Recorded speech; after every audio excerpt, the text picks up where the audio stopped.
ఈ వారం ఆడియన్స్ ముందుకు వచ్చిన భారతీయుడు 2 సినిమా డిజాస్టర్ టాక్ను మూటగట్టుకుంది. దీని ప్రభావం టాలీవుడ్ టాప్ హీరోలైన ఎన్టీఆర్, రామ్ చరణ్పై పడనున్నట్లు ఫిల్మ్ నగర్ టాక్. భారతీయుడు 2కి అనిరుద్ధ్ సంగీతం బాగా మైనస్ అయింది. అనిరుద్ధ్ తదుపరి ప్రాజెక్టు ఎన్టీఆర్ దేవర. దీని నుంచి ఇప్పటికే ఓ పాట విడుదలైంది. పర్వాలేదనిపించుకుంది. ఇప్పుడు అనిరుద్ధ్ పైన, తద్వారా దేవర యూనిట్ పైన ఎంతో ఒత్తిడి పడనుంది. అలాగే శంకర్ దర్శకత్వంలో రానున్న తదుపరి చిత్రం game changer. Ram Charan hero. భారతీయుడు 2తో టచ్ కోల్పోయాడని శంకర్పై ట్రోల్స్ మొదలయ్యాయి. ఆ ఎఫెక్ట్ గేమ్ చేంజర్పై పడింది. సో అటు ఎన్టీఆర్, ఇటు రామ్ చరణ్ సినిమాలపై పడ్డ ఒత్తిడిని ఆ యూనిట్స్ ఎలా అధిగమిస్తాయో చూడాలి.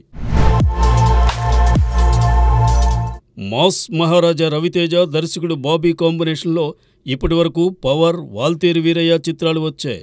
కట్ చేస్తే త్వరలో ఈ ఇద్దరూ మరోమారు జట్టు కట్టనున్నారట. ప్రస్తుతం నటసింహం నందమూరి బాలకృష్ణ హీరోగా తన కొత్త చిత్రాన్ని తెరకెక్కిస్తున్న బాబీ మరోవైపు ఓ స్క్రిప్ట్ తయారు చేసుకుంటున్నారు.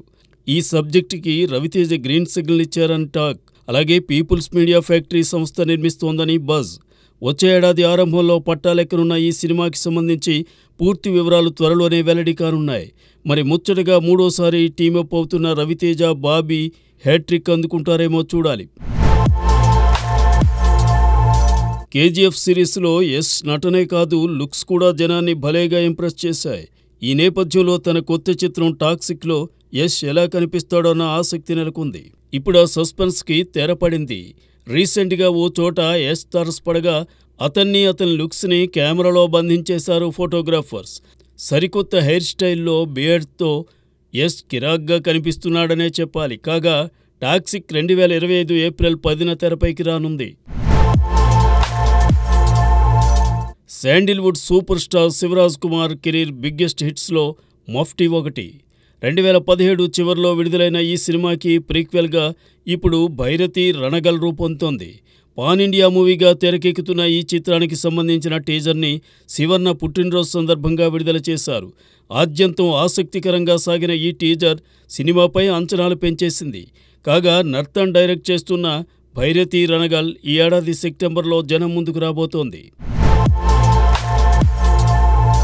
తెలుగునాట రీమేక్ చిత్రాలతో విశేషంగా అలరించిన దర్శకుల్లో రవిరాజ పెనిశెట్టి ఒకరు. పాలకొల్లుకి చెందిన రవిరాజ తన కెరీర్ మొత్తం మీద 40కి పైగా సినిమాలు తెరకెక్కించారు. వాటిలో సింహభాగం రీమేక్ మూవీస్ కావడం విశేషం. ఎముడికి మొగుడు, చంటి, బంగారు బుల్లోడు, పెద్దరాయుడు, మా అన్నయ్య వంటి విజయవంతమైన చిత్రాలను తెరకెక్కించిన రవిరాజ కొన్నేళ్లుగా మెగాఫోన్కి దూరంగా ఉన్నారు. తన తనయుల్లో ఆది పినిశెట్టి నటుడుగా రాణిస్తుంటే సత్యప్రభాస్ పినిశెట్టి తండ్రి బాటలోనే సాగే ప్రయత్నం చేస్తున్నారు. జూలై 14న రవిరాజ పుట్టినరోజు. ఈ సందర్భంగా రవిరాజకి విషెస్ చెబుతూ త్వరలో సక్సెస్ఫుల్ మూవీతో రీ ఎంట్రీ ఇవ్వాలని ఆకాంక్షిద్దాం.